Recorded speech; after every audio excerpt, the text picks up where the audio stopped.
कभी कभी आपकी बेटी, कभी कभी आपका बेटा आपको समझाता है कि चिंता मत करो, दुखी मत हो पिताजी, सब बन जाएगा, धैर्य बंधा रहे हैं।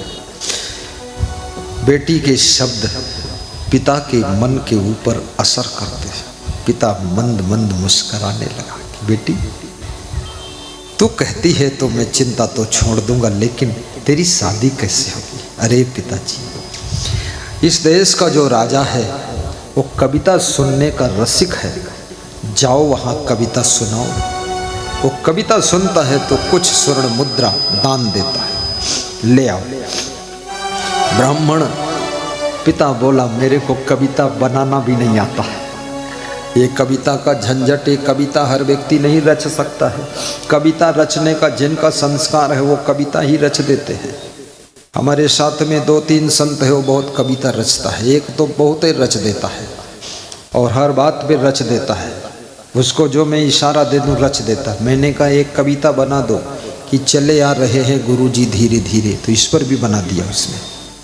जब मैं गाड़ी से उतरता हूँ ना, धीरे धीरे आता हूँ, तो मैंने कहा इसकी कविता बनाता हूँ, एक भजन हो जाएगा, बना दिया उसने। तो कविता रचना भी एक बहुत बड़ा संस्कार है। तो बेटी ने कहा तुम नहीं रच पाते तो मैं रच दूंगी। बोले रच दे तू, क्या रचेगी? बोले रच दिया मैंने, तुरंत का दान महाकल्याण, जाओ। बोले इतनी छोटी कविता? अरे बोले छोटी है, बहुत बड़ा काम करेगी। तुरंत का दान महाकल्याण कविता याद करके ब्राह्मण गया राज दरबार में। जब कविता सुनाने की बारी आई तो सुनाया तुरंत का दान महाकल्याण। राजा खुश हुआ। एक कविता पर वो 1 स्वर्ण मुद्रा देता था, लेकिन इस कविता को सुनकर उसको ज़्यादा असर पड़ा तो उसने 5 स्वर्ण मुद्रा दिया और 5 स्वर्ण मुद्रा लेकर वो ब्राह्मण मुस्कुराता हुआ गया कि मेरा दुख मेरी बेटी ने हर लिया। दूसरे दिन फिर बेटी ने कहा जाओ फिर कविता सुनाओ। बोले बनाओ कविता।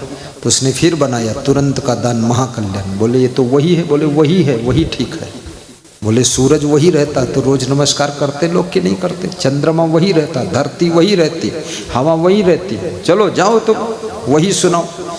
फिर गया राज दरबार में सुनाया तुरंत का दान महाकल्याण। फिर खुश हुआ राजा, आज 10 स्वर्ण मुद्रा दिया।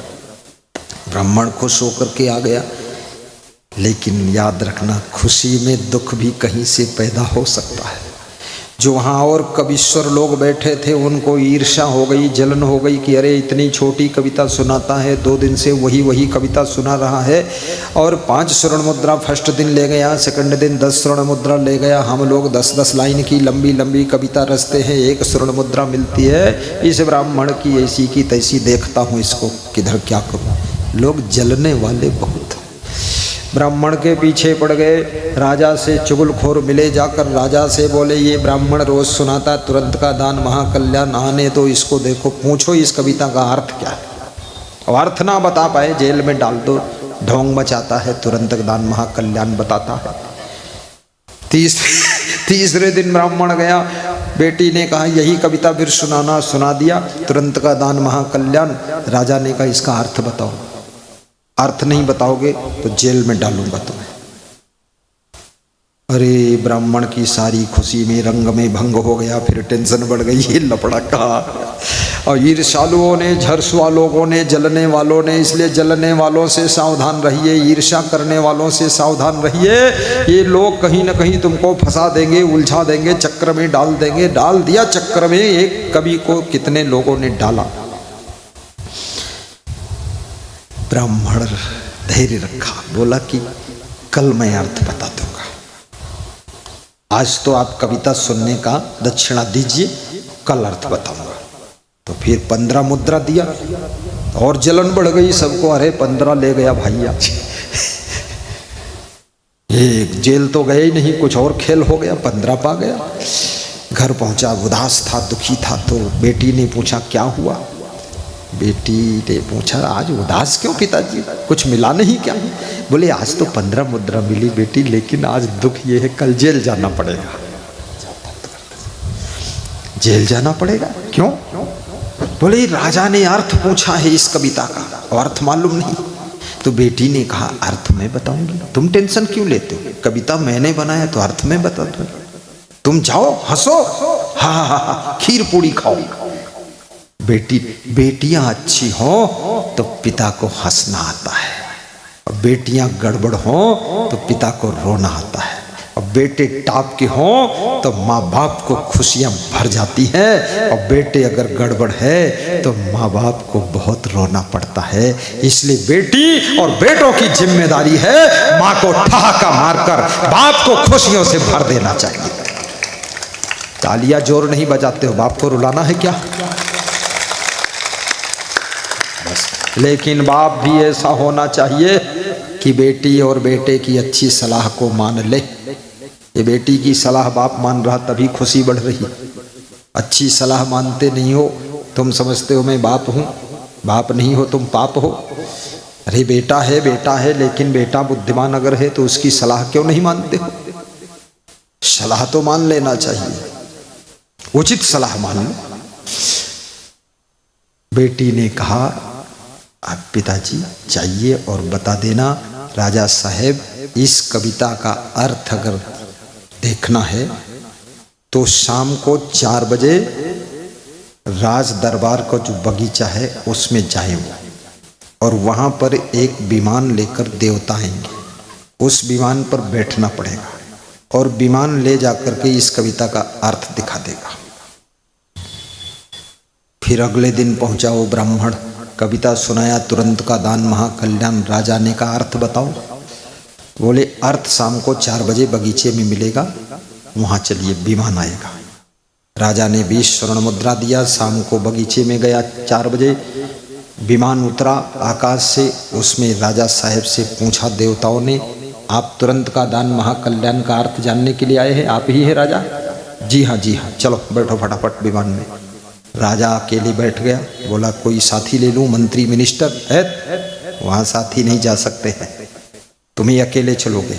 बोले कहीं फेंक दोगे उठा के क्या? नहीं, डरो मत, चलो हम देवलोक हैं, देवता लोग आए हैं। देवलोक में ले गए, वहां देखा एक सोने का महल बन रहा था, बहुत बड़ा स्वर्ग बन रहा था। बोले ये क्या हो रहा? बोले ये तुरंत का दान महाकल्याण हो रहा है, तुम जो वहां दान करते हो उस दान के पुण्य से यहाँ पर सोने का स्वर्ग बनाया जा रहा तुम्हारे लिए। धर्मवीर नाम का राजा है, उसके लिए स्वर्ग बनाया जा रहा। तुम्हारा नाम क्या है?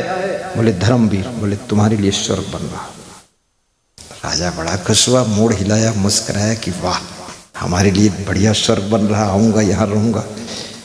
वहाँ से लौटकर विमान आया, उतार दिया। राजा को रात भर नींद नहीं आई, सोच में पड़ गया कि ये ब्राह्मण कितना बुद्धिमान है, लोक परलोक की बात जानता है, आने दो कल ब्राह्मण को, मारे खुशी के सो न सका राजा। सवेरा हुआ, ब्राह्मण आया, बोले सुनाओ कविता भाई, आप तो बहुत लोक परलोक की बात जानते हो, अर्थ देख आया मैं, अर्थ तो बहुत अच्छा निकला, लेकिन ये तो बताओ ये कविता बनाया किसने? बोले मेरी बेटी ने। तो अर्थ बताया किसने? मेरी बेटी ने। तो तेरी बेटी से मैं विवाह करूंगा। आहा, ये छत्री राजा ब्राह्मण बेटी, तालमेल बिगड़ गया। ब्राह्मण और दुखी हो गया, ये लफड़ा कहां से कहां फंस गया, बेटी भी गई। तो ब्राह्मण रोने लगा, अरे रो मत, मैं तो तेरी बेटी लूंगा ही, ये ले जाओ 25 स्वर्ण मुद्रा, आज 5 और बढ़ा के घर जाइए और बेटी को बता देना। ब्राह्मण रोता हुआ घर गया, बेटी ने देखा मेरा बाप फिर रो रहा है। क्यों रो रहे पिताजी? अरे बेटी अब तो राजा की बुद्धि भ्रष्ट हो गई, तेरे साथ वो शादी करेगा, तेरी उम्र कितनी छोटी और वो तो 60 साल का बुढ़वा है, डोकरा नालायक, मैं तो बहुत दुखी हूँ। तो बेटी ने कहा चिंता मत करो, सारी समस्या हम हल करेंगे, कल फिर जाओ, आप हंसो, खीर पूड़ी खाओ, जाओ यही सुनाना कविता और राजा से कह देना इस कविता का आज अर्थ बदल चुका है। ब्राह्मण सवेरे उठा, स्नान किया, नाश्ता किया, बेटी के विश्वास पर मुस्कराया भी गया, कविता सुनाया राज दरबार में।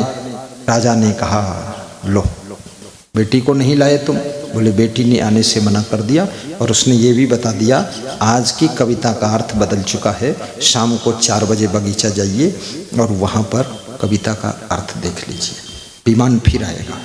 राजा ने 30 स्वर्ण मुद्रा दिया, ब्राह्मण वापस लौटा। शाम को 4 बजे राजा बगीचा में गया, देवलोक से विमान आया, राजा को फिर बिठाया, देवलोक ले गया।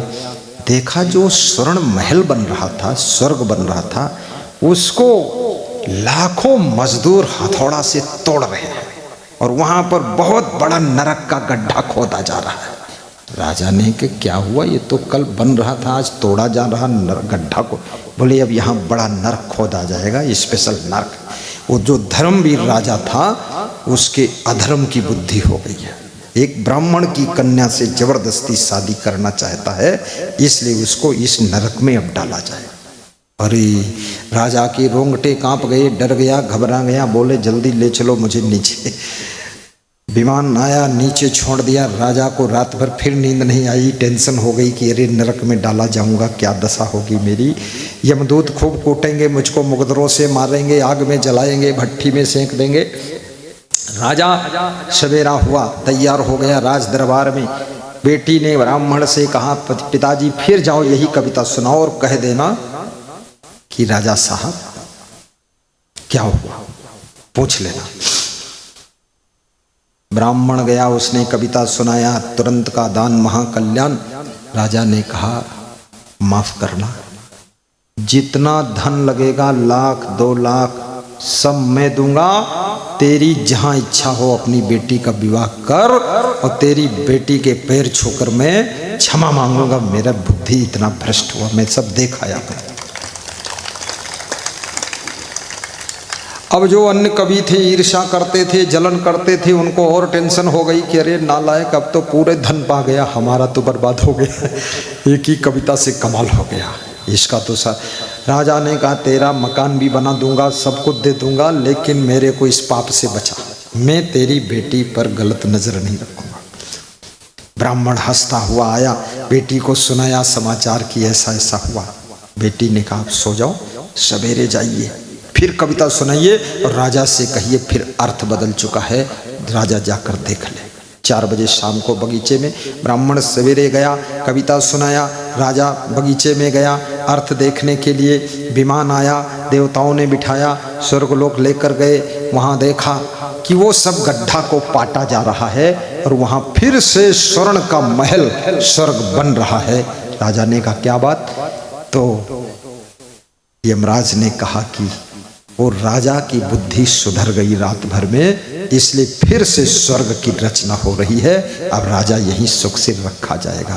राजा ने कहा हरि ओम तत्सत जम्बू दीपे भारत खंडे आर्यावर्ते समुद्रवासस्य ओम नमः शिवाय स्वाहा। राजा लौट आया। आया जब रात में ही ब्राह्मण को बुलाया और ब्राह्मण के पांव छुआ, पांव पखारे और क्षमा मांगी और ब्राह्मण की बेटी को बुलवाया, कहा बेटी माफ कर देना, सब मैंने देख लिया, मन में गलत विचार आते ही नरक बनना शुरू हो जाता है और मन में अच्छे विचार आते ही स्वर्ग बनना शुरू हो जाता है, तो धन्य है देवी। ये तुरंत का दान महाकल्याणकार।